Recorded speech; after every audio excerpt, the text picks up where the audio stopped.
Milli Məclisin deputatı, siyasi elmlər doktoru professor Elman Nəsirovun Azərbaycan Respublikasının enerji təhlükəsizliyi siyasəti, ənənəvi enerjidən yaşıl enerjiyə keçid adlı monoqrafiyasının təqdimat mərasimi keçirilib. Kitabda yaşıl enerjiyə keçid şəraitində Azərbaycanın enerji təhlükəsizliyi siyasətinin mahiyyəti, prioritetləri və perspektivləri geniş təhlil olunub.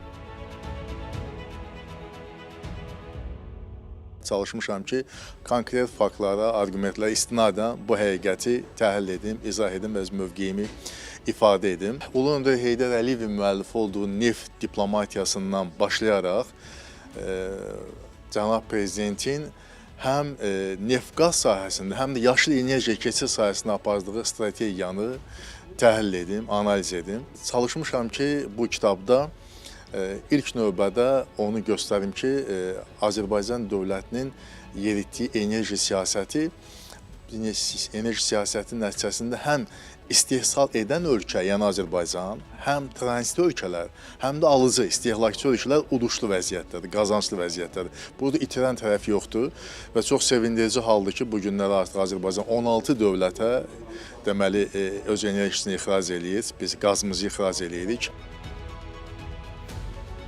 Təqdimat mərasimində kitabın ölkənin enerji strategiyası və yaşıl enerji keçidi üzrə elmi nəzər və praktiki baxımdan mühüm əhəmiyyət kəsb etdiyi vurğulanıb. Kitab enerji təhlükəsizliyi, xarici siyasət və yaşıl enerji keçidi sahəsində fəaliyyət göstərən mütəxəssislər, diplomatlar, müəllim və tələbələr, eləcə də geniş oxucu auditoriyası üçün nəzərdə tutulub.